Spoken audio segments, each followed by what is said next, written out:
ஆன்மவாள் த soul plate. அத்தியாயம் 6. குகை வாசலில் நின்றிருந்த அந்த நபரைக் கண்டு ஜீவா தன் கையில் இருந்த ராட்சத கருப்பு வாளை இன்னும் பலமாக பற்றிக் கொண்டான். அந்த நபரின் ஆடையில் லெவல் அப் அகாடமியின் தங்க நிற முத்திரை சூரிய வெளிச்சத்தில் மின்னியது. அவன் ஒரு நடுத்தர வயது மனிதன். கையில் ஒரு மூங்கில் குச்சியோடு மிகவும் அமைதியாக நின்றிருந்தான். யார் நீ? உனக்கு என்ன வேண்டும் என்று எச்சரிக்கையோடு கேட்டான் ஜீவா. அந்த மனிதன் தரையில் கிடந்த லெவல் 3 சோல் ஓநாயின் உடலையும் ஜீவாவின் கையில் புகையும் கருப்பு வாளையும் பார்த்தான். அவனது முகத்தில் ஒரு மெல்லிய புன்னகை அரும்பியது. என் பெயர் மாஸ்டர் விக்ரம், லெவல் அப் அகாடமியின் முதன்மை பயிற்சியாளர்களில் ஒருவன். இந்த பக்கமாக வந்தபோது ஒரு லெவல் 3 மிருகத்தின் சோல் எனர்ஜி திடீரென மறைந்ததை உணர்ந்து பார்க்க வந்தேன். ஆனால் ஒரு லெவல் 1 பையன் அதை வேட்டையாடி அதன் சோல் கூரை விழுங்கி லெவல் 2ஆக மாறியிருப்பான் என்று நான் எதிர்பார்க்கவில்லை என்றான் கம்பீரமான குரலில். ஜீவாவுக்கு என்ன சொல்வதென்று தெரியவில்லை. அவனது மனதிற்குள் அசுரனின் குரல் அவசரமாக ஒலித்தது. ஜீவா, இவன் சாதாரண ஆள் இல்லை. இவன் ஒரு லெவல் 6 சோல் மாஸ்டர். இவனிடம் நம்முடைய டார்க் சோல் எனர்ஜி பற்றி தெரிந்துவிடக்கூடாது. உடனே உன் வாளின் வடிவத்தை மாற்று என்றது. ஜீவா உடனே தன் மனக்கண்ணால் எனர்ஜியை கட்டுப்படுத்த அந்த ராட்சத கருப்பு வாள் மீண்டும் சாதாரண நீல நிற வாளாக மாறியது. இதை பார்த்த மாஸ்டர் விக்ரம், அபூர்வமான சோல் வெப்பன், அதுவும் பேசும் வாள் போல தெரிகிறது. தம்பி, உன்னிடம் நல்ல திறமை இருக்கிறது. ஆனால் உனது எனர்ஜியை சரியாக கையாள தெரியாமல் நீ காடுகளிலேயே சுற்றி கொண்டிருந்தால் இரத்தப்படை உன்னை தேடி கொன்று விடுவார்கள் என்றான்.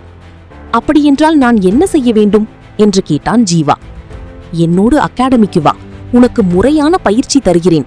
உன்னுடைய சோல் எனர்ஜியை எப்படி அடுத்த லெவலுக்கு கொண்டு போவது என்று கற்றுத் தருகிறேன். சம்மதமா என்று தன் கையை நீட்டினான் விக்ரம். ஜீவா அசுரனிடம் மனதால் கேட்டான். அசுரன், இவனை நம்பலாமா? வேற வழி இல்ல ஜீவா. அகாடமிக்குள்ளே இருந்தால் இரத்தப்படை வாரியர்ஸ் உன்னை தொட முடியாது. இப்போதைக்கு இவனோடு செல்வதே நல்லது என்றது அசுரன். ஜீவா மாஸ்டர் விக்ரமின் கையை பற்றினான். நான் வருகிறேன் மாஸ்டர். காற்றில் பறப்பது போன்ற மாயாஜால சத்தம். அடுத்த சில நிமிடங்களில் மாஸ்டர் விக்ரம் தன் சோல் எனர்ஜியால் ஒரு பெரிய எனர்ஜி கவசத்தை உருவாக்கி ஜீவாவை அகாடமியை நோக்கி அழைத்துச் சென்றான். காடுகளை தாண்டி ஒரு மாபெரும் மலை உச்சியில் பிரம்மாண்டமாக கோட்டை போல காட்சியளித்தது லெவல் அப் அகாடமி. அங்கு நூற்றுக்கணக்கான மாணவர்கள் தங்களின் சோல் ஆயுதங்களோடு பயிற்சி பெற்றுக் கொண்டிருந்தார்கள். நெருப்பு, தண்ணீர், மின்னல் என பலதரப்பட்ட எனர்ஜிகள் காற்றில் மோதும் சத்தம் கேட்டது. மாஸ்டர் விக்ரம் ஜீவாவை ஒரு பெரிய மைதானத்திற்கு அழைத்துச் சென்றான். அங்கு அகாடமியில் சேர வந்த புதிய மாணவர்களின் சேர்க்கை நடந்து கொண்டிருந்தது. ஜீவா, நீ அகாடமியில் சேர வேண்டுமென்றால் இந்த நுழைவுத் தேர்வில் நீ ஜெயிக்க வேண்டும். அங்கே பார், உன்னுடைய முதல் எதிரி காத்துக் கொண்டிருக்கிறான் என்று ஒருவனை சுட்டிக்காட்டினான் மாஸ்டர் விக்ரம். அங்கே ஒரு லெவல் 2 வாரியர் பையன் கையில் 2 கூர்மையான கத்திகளோடு ஜீவாவை ஒரு குப்பையை பார்ப்பது போல பார்த்து சிரித்துக் கொண்டிருந்தான். அவனது கத்திகளில் இருந்து பச்சை நிற நஞ்சு எனர்ஜி கசிந்து கொண்டிருந்தது. மைதானத்தில் இருந்த அனைத்து மாணவர்களின் பார்வையும் இப்போ ஜீவாவின் மீது திரும்பியது. வாடா புது பையனே, உன் வாளை உடைக்க காத்திருக்கிறேன் என்று சவால் விட்டான் அந்த நச்சுக்கத்தி வாரியர். ஜீவா தன் நீல நிற வாளை ஓங்கி பிடித்தபடி மைதானத்தின் நடுவே இறங்கினான். அகாடமியின் முதல் நுழைவுத் தேர்வு. நச்சுக்கத்தி வாரியருக்கும் ஜீவாவிற்கும் இடையேயான இந்த மோதலில் ஜீவா வெல்வானா? அகாடமிக்குள் அவனது டார்க் சோல் எனர்ஜி ரகசியம் பாதுகாப்பாக இருக்குமா? ஆன்மவாளின் கதை தொகுப்பு. அத்தியாயம் 7. மைதானத்தை சுற்றிலும் நூற்றுக்கணக்கான அகாடமி மாணவர்கள் கூடியிருந்தார்கள். நடுவே ஜீவாவும் அவனது எதிரியான அந்த நச்சுக்கத்தி வாரியர் ஆரியனும் நேருக்கு நேர் நின்றிருந்தார்கள். ஆரியனின் கைகளில் இருந்த 2 கத்திகளிலிருந்தும் பச்சை நிற நஞ்சு புகை தரை வரை பரவிக் கொண்டிருந்தது. அவனும் ஒரு லெவல் 2 வாரியர்தான். போட்டியில் ஆயுதங்களை மட்டுமே பயன்படுத்த வேண்டும். சோல் எனர்ஜி தீர்ந்துவிட்டால் அல்லது மைதானத்தை விட்டு வெளியே விழுந்தால் தோல்வி ஒப்புக்கொள்ளப்படும். போட்டி தொடங்கட்டும் என்று மாஸ்டர் விக்ரம் கட்டளையிட்டார். செத்து மடிடா புது பையனே என்று கத்திக்கொண்டே ஆரியன் தன் கால்களில் எனர்ஜியை ஏற்றி காற்றில் ஒரு மின்னலைப் போல பாய்ந்து வந்தான். கத்திகள் காற்றில் அதிவேகமாக சுழலும் சத்தம். அவனது வேகம் ஜீவாவால் கணிக்க முடியாத அளவுக்கு இருந்தது. அடுத்த நொடி ஆரியன் ஜீவாவின் வலது பக்கத்தில் தோன்றி தன் நச்சு கத்திகளால் வேகமாக வெட்டினான். ஜீவா கடைசி நொடியில் தன் நீல நிற வாளை குறுக்கே தடுத்து தப்பினான். 2 ஆயுதங்கள் மோதும் உலோக சத்தம். ஆனால் ஆரியன் அங்கேயே நிற்கவில்லை. அவனது இரட்டை கத்திகள் ஜீவாவின் வாளோடு மோதிக்கொண்டிருக்கும் போதே அவன் காற்றில் ஒரு சுழல் சுழன்று ஜீவாவின் முகத்தை குறிவைத்து அடுத்த கத்தியை வீசினான். ஜீவா தன் உடம்பை பின்னோக்கி வளைத்து நூல் இழையில் தப்பினான். ஆனா அவனது கன்னத்தில் ஒரு சிறு கீறல் விழுந்தது. உனக்கு வேகம் போதாது தம்பி, என் கத்தியில் இருக்கும் நஞ்சு இன்னும் சில நிமிடங்களில் உன் உடம்பை முடக்கிவிடும் என்று ஆரியன் நக்கலாக சிரித்தான். கன்னத்தில் விழுந்த கீறலிலிருந்து மெல்ல பச்சை நிற நஞ்சு அவனது உடம்பிற்குள் பரவுவதை ஜீவா உணர்ந்தான். அவனது வலது கை மெல்ல மரத்து போகத் தொடங்கியது. ஜீவா, பதற்றப்படாதே. அவனது மனதிற்குள் அசுரனின் குரல் அவசரமாக ஒலித்தது. இவன் வேகம் அதிகமாக இருக்கலாம், ஆனால் இவனது தாக்குதலில் ஒரு குறை இருக்கிறது. இவன் வலது கத்தியை வீசும்போது அவனது இடது பக்க விலா எலும்பு பகுதி முற்றிலும் பாதுகாப்பற்றதாக மாறுகிறது. உனக்குள் இருக்கும் லெவல் 2 சோல் எனர்ஜியை உன் வாளின் நுனிக்கு கொண்டு வா என்றது அசுரன். ஜீவா தன் மூச்சை அடக்கி வலியை பொறுத்து கொண்டு கவனத்தை குவித்தான். அவனது நீல நிற வாளின் நுனி இப்போ பிரகாசமாக ஒளிரத் தொடங்கியது. ஆரியன் இறுதி தாக்குதலை நடத்த மீண்டும் பாய்ந்து வந்தான். இதோடு முடிந்தது உன் கதை என்று கத்திக்கொண்டே தன் வலது கத்தியை முழு பலத்தோடு ஜீவாவின் நெஞ்சை நோக்கி குத்தினான். இந்த முறை ஜீவா ஆரியனின் கத்தியை தடுக்கவில்லை.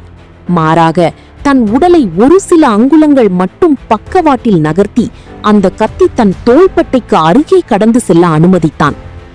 ஆரியன் ஏமாற்றமடைந்த அதே மில்லி செகண்டில் அசுரன் சொன்னது போலவே அவனது இடது பக்கம் திறந்தது. ஜீவா தன் முழு சோல் எனர்ஜியையும் திரட்டி தன் வாளின் கைப்பிடியால் ஆரியனின் இடது விலா எலும்பில் பலமாக ஒரு குத்து குத்தினான். எலும்பு முறியும் சத்தம் போன்ற பலமான அடி. ஆ என்று அலறிய ஆரியனின் பிடி தளர்ந்தது. ஜீவா அங்கேயே நிறுத்தாமல் தன் வாளை சுழற்றி ஆரியனின் 2 கத்திகளையும் தட்டிவிட்டான். கத்திகள் பறந்து போய் மைதானத்தின் வெளியே விழுந்தன. அடுத்த நொடி ஜீவா தன் வாளின் முனையை ஆரியனின் கழுத்துக்கு நேரே நிறுத்தினான். அவனது நீல நிற வாளிலிருந்து வெளிவந்த சோல் பிரஷர் ஆரியனை தரையிலிருந்து அசைய விடாமல் முடக்கியது. ஆரியன் பயத்தில் கைகளை உயர்த்தினான். நான் தோல்வியை ஒப்புக்கொள்கிறேன் என்றான் நடுங்கும் குரலில். மைதானமே ஒரு நிமிடம் அமைதியானது. பின்னர் அங்கிருந்த மாணவர்கள் அனைவரும் கை தட்டி ஆரவாரம் செய்ய தொடங்கினர். ஒரு புதிய பையன் அகாடமியின் லெவல் 2 வாரியரை வீழ்த்தியதை அவர்களால் நம்ப முடியவில்லை. மாஸ்டர் விக்ரம் மேடைக்கு வந்தார். அற்புதம் ஜீவா, நீ நுழைவுத் தேர்வில் வெற்றி பெற்றுவிட்டாய். இன்று முதல் நீ இந்த அகாடமியின் அதிகாரப்பூர்வ மாணவன் என்றார். ஜீவா தன் வாளை பின்னால் சொருகிக் கொண்டு பெருமூச்சு விட்டான். ஆனால் அதே நேரம் மைதானத்தின் மிக உயரமான கோபுரத்தின் உச்சியிலிருந்து ஒரு ஜோடி கண்கள் ஜீவாவையே உற்று பார்த்து கொண்டிருந்தன. அவன் இந்த அகாடமியின் முதன்மை மாணவனான லெவல் 4 வாரியர் கௌதம். அவனது முகம் கோபத்தில் சிவந்திருந்தது. ஜீவா முதல் போட்டியில் ஜெயித்து விட்டான். ஆனால் அகாடமியின் டாப் வாரியரான கௌதமின் பார்வை ஜீவாவின் மேல் விழுந்ததன் காரணம் என்ன? அகாடமிக்குள் ஜீவாவுக்கு காத்திருக்கும் அடுத்த ஆபத்து என்ன? ஆன்மவாள், தி சோல் பிளேட். அத்தியாயம் 8. மைதானத்தில் ஆரியனை வீழ்த்திய ஜீவாவை மாஸ்டர் விக்ரம் அகாடமியின் ஆரம்ப நிலை மாணவர்களுக்கான விடுதிக்கு அழைத்துச் சென்றார். அங்கு அவனுக்கு ஒரு சிறிய அறையும் அகாடமியின் நீல நிற உடையும் வழங்கப்பட்டது. ஜீவா, நீ இன்று காட்டிய திறமை அற்புதம். ஆனால் ஆரியன் என்பவன் ஒரு சாதாரண ஆரம்ப நிலை மாணவன் மட்டும்தான். இந்த அகாடமிக்குள் உன்னைவிட பல மடங்கு சக்தி வாய்ந்த வாரியர்ஸ் இருக்கிறார்கள். உன்னுடைய தற்போதைய லெவல் 2 சக்தியை வைத்துக்கொண்டு நீ இங்கு யாரிடமும் வம்புக்கு போகக்கூடாது என்று எச்சரித்து விட்டு சென்றார் மாஸ்டர் விக்ரம். மாஸ்டர் சென்றதும் ஜீவா தன் அறையின் படுக்கையில் அமர்ந்தான். ஆரியன் கத்தியால் கீறிய அந்த நஞ்சு காயம் அவனது உடம்பிற்குள் சென்ற அந்த சோல்கோர் சக்தியால் முழுமையாக குணமடைந்திருந்தது. அவன் தன் வாளை எடுத்து பார்த்தான். அசுரன், அந்த கோபுரத்தின் உச்சியிலிருந்து என்னை ஒருத்தன் பார்த்தானே, அவன் யார்? அவனோட எனர்ஜி என்னை பயமுறுத்துற மாதிரி இருந்தது என்று கேட்டான் ஜீவா. வாளுக்குள்ளிருந்து அசுரனின் குரல் சீரியஸாக ஒலித்தது. அவன் பெயர் கௌதம். இந்த அகாடமியின் முதன்மை மாணவன், அதாவது லெவல் 4 வாரியர். அவனது ஆயுதம் ஒரு மின்னல் வில். அவனது எனர்ஜி லெவல் இப்போதைக்கு உன்னை விட 2 மடங்கு அதிகம். அவனது பார்வை உன்மேல் விழுந்திருப்பது நல்லதல்ல. நீ எவ்வளவு சீக்கிரம் லெவல் 3 மாற முடியுமோ அவ்வளவு சீக்கிரம் மாற வேண்டும் என்றது. நான் லெவலப்பாக தயார் அசுரன். ஆனால் இந்த அகாடமிக்குள் இருக்கும்போது நான் எப்படி என் டார்க் சோல் எனர்ஜியை பயன்படுத்த முடியும்? யாராவது பார்த்துவிட்டால் ஆபத்தாயிடுமே என்று தன் சந்தேகத்தை கேட்டான் ஜீவா. அதற்குத்தான் நான் இருக்கிறேன் ஜீவா. உனக்குள் இருக்கும் இருள் சக்தியை வெளியில் தெரியாமல் மறைக்கும் ஒரு எனர்ஜி கவசத்தை நான் உனக்கு சுற்றிலும் உருவாக்கியிருக்கிறேன். நீ சாதாரணமாக இருக்கும்போது உன்னிடமிருந்து வெறும் நீல நிற ஆரம்ப நிலை எனர்ஜி மட்டும்தான் வெளிப்படும். ஆனால் ஆபத்தான நேரத்தில் நீ உனது முழு சக்தியையும் பயன்படுத்தும் போது உன்னுடைய வாள் இருள் வடிவத்திற்கு மாறும். அந்த சமயத்தில் உன்னை சுற்றி யாரும் இருக்கக்கூடாது என்று விளக்கியது அசுரன். அன்று இரவு அகாடமியே அமைதியாக உறங்கிக் கொண்டிருந்தது. ஜீவா தன் அறையில் கண்களை மூடி தியானத்தில் அமர்ந்து தனக்குள் இருக்கும் சோல் எனர்ஜியை சீராக்க முயன்று கொண்டிருந்தான். திடீரென்று அவனது அறையின் ஜன்னல் கதவுகள் பலத்த காற்றுடன் டமார் என்று திறந்து கொண்டன. ஜன்னல் கதவுகள் அதிரும் சத்தம் மற்றும் காற்றில் மின்சாரம் சீரும் சத்தம். அறையின் உள்ளே இருந்த வெப்பநிலை சட்டென்று குறைந்தது. காற்றில் ஒரு விசித்திரமான நீல நிற மின்சார பொறிகள் பறந்தன. ஜீவா அதிர்ச்சியுடன் கண்ணை திறந்து பார்த்தான். ஜன்னல் ஓரத்தில் அந்த நிலவொளியில் ஒருவன் கைகளை கட்டிக்கொண்டு நின்றிருந்தான். அவன் வேறு யாருமல்ல, பகலில் கோபுரத்தின் உச்சியிலிருந்து பார்த்த அதே கௌதம். அவனது கைகளில் மின்சாரம் மெல்ல பாய்ந்து கொண்டிருந்தது. யார் நீ? நள்ளிரவில் ஏன் என் அறைக்குள் வந்தாய் என்று படுக்கையிலிருந்து எழும்பி தன் வாளை நோக்கி பாய்ந்தான் ஜீவா. கௌதம் தன் முகத்தில் இருந்த குளிர்ந்த புன்னகையோடு பேசினான். பகலில் உன் சண்டையை பார்த்தேன் புது பையனே. உன்னுடைய வாளின் வேகம் சாதாரணமாக இல்லை. ஆனால் உன்னுடைய எனர்ஜி எனக்கு ஏதோ ஒரு பழைய எதிரியின் நினைவை ஊட்டுகிறது. நீ யார் என்று எனக்கு தெரிந்தாக வேண்டும் என்றான். அடுத்த நொடி கௌதம் தன் கையை நீட்ட அவனது கையிலிருந்து ஒரு மின்னல் கத்தி உருவாகி நேராக ஜீவாவின் நெஞ்சை நோக்கி பாய்ந்தது. ஜீவா தன் நீல நிற வாளை எடுத்து அதை தடுக்க முயன்றான். ஆனால் கௌதமின் லெவல் 4 மின்னல் சக்தி ஜீவாவை தூக்கி எறிந்து சுவரில் மோத வைத்தது. சுவரில் பலமாக மோதும் சத்தம். ஜீவாவின் வாயிலிருந்து ஒரு சொட்டு ரத்தம் வழிந்தது. கௌதம் மெல்ல அவனது முன்னால் நடந்து வந்தான். இவ்வளவுதானா உன் சக்தி? இல்லை, நீ எதையோ மறைக்கிறாய். உன் உண்மையான சக்தியை காட்டு என்று கத்தினான் கௌதம். ஜீவாவுக்குள் இருக்கும் அசுரன் கத்தினான். ஜீவா, இவன் உன்னை சோதிக்கிறான். இப்போ இருள் வடிவத்தை எடுத்தால் மாஸ்டர்ஸ் அனைவருக்கும் தெரிந்துவிடும். சாதாரண எனர்ஜியை வைத்து இவனை எதிர்கொள். அகாடமியின் டாப் வாரியர் கௌதமின் நள்ளிரவு தாக்குதல். தன் டார்க் சோல் எனர்ஜியை பயன்படுத்தாமல் இந்த லெவல் 4 வாரியரின் மின்னல் சக்தியை ஜீவா எப்படி சமாளிக்கப் போகிறான்? ஆன்மவாள், த சோல் பிளேட். அத்தியாயம் 9. சுவரில் மோதி கீழே விழுந்த ஜீவா வாயில் வழிந்த ரத்தத்தை துடைத்துக் கொண்டான். அவனது கையில் இருந்த நீல நிற வாள் கௌதமின் மின்னல் தாக்கத்தால் அதிர்ந்து கொண்டிருந்தது. லெவல் 4 வாரியரின் சோல் பிரஷர் அந்த சிறிய அறை முழுக்க பரவி ஜீவாவை மூச்சுவிட கடினமாக்கியது. என்ன புதுப்பையனே, பகலில் மைதானத்தில் ஆடிய ஆட்டம் எங்கே போனது? உன் உண்மையான எனர்ஜியை வெளிப்படுத்து, இல்லையென்றால் இந்த மின்னல் கத்தி உன் நெஞ்சை பிளக்கும் என்று கௌதம் தன் கையில் இருந்த மின்னல் கத்தியை இன்னும் பிரகாசமாக மாற்றினான். ஜீவா, இவனுடைய தாக்குதல் லெவல் 4 சக்தி கொண்டது. நீ இருள் வடிவத்தை எடுத்தால் இவனை நொடியில் வீழ்த்தலாம். ஆனால் அகாடமி முழுக்க சைரன் ஒலித்துவிடும். உன்னுடைய நீல நிற வாளின் பிரதிபலிப்பு திறனை பயன்படுத்து என்று அசுரன் அவசரமாய் வழிகாட்டியது. ஜீவா மெல்ல எழுந்து நின்றான். நான் யார் என்றும் எனக்கு தெரியாது. என் சக்தியின் ரகசியமும் எனக்கு தெரியாது. நீ என்னை வீழ்த்த நினைத்தால் என் உயிரை கொடுத்தாவது உன்னை தடுப்பேன் என்று கத்தினான் ஜீவா. கௌதம் இரக்கமில்லாமல் சிரித்தான். அப்படியென்றால் செத்து மடி. மின்சாரம் காற்றில் சீறி பாயும் பயங்கர சத்தம். கௌதம் ஒரே பாய்ச்சலில் ஜீவாவை நோக்கி வந்து தன் மின்னல் கத்தியால் அவனது மார்பை குறிவைத்து குத்தினான். ஜீவா தன் வாளை தலைகீழாக பிடித்து கௌதமின் மின்னல் கத்திக்கு குறுக்கே அரணாக நிறுத்தினான். கத்தியும் வாளும் மோதிய அந்த நொடி ஜீவாவின் வாள் அந்த மின்னல் சக்தியை தனக்குள் உறிஞ்சத் தொடங்கியது. என்னது, என் மின்னல் சக்தியை உறிஞ்சுகிறானா என்று கௌதம் அதிர்ச்சி அடைந்தான். இப்போதுதான் ஜீவா, உறிஞ்சிய சக்தியை அவன் பக்கமே திருப்பி அனுப்பு, சோல் ரிவர்ஸ் என்று அசுரன் கத்தியது. ஜீவா தன் வாளை ஒரே சுழற்றி கௌதமின் கத்தியை விலக்கிவிட்டு வாளில் உறிஞ்சப்பட்ட மொத்த மின்னல் சக்தியையும் ஒரு எனர்ஜி அலையாக மாற்றி கௌதமின் நெஞ்சில் அடித்து தள்ளினான். மின்சார வெடிப்பு சத்தம். கௌதம் எதிர்பாராத இந்த திருப்பத்தால் நிலை தடுமாறி 4 அடி பின்னோக்கி சென்று விழுந்தான். அவனது கையில் இருந்த மின்னல் கத்தி கலைந்தது. ஒரு லெவல் 2 பையன் தன் சொந்த சக்தியை வைத்தே தன்னை பின்வாங்கச் செய்ததையா அவனால் நம்ப முடியவில்லை. அதே நேரம் விடுதியின் தாழ்வாரத்தில் பலத்த காலடி சத்தங்கள் கேட்கத் தொடங்கின. மாஸ்டர் விக்ரம் மற்றும் அகாடமி காவலர்களின் விளக்கு வெளிச்சம் ஜன்னல் வழியே தெரிந்தது. கௌதம் ஜன்னல் பக்கம் மெல்ல நகர்ந்தான்.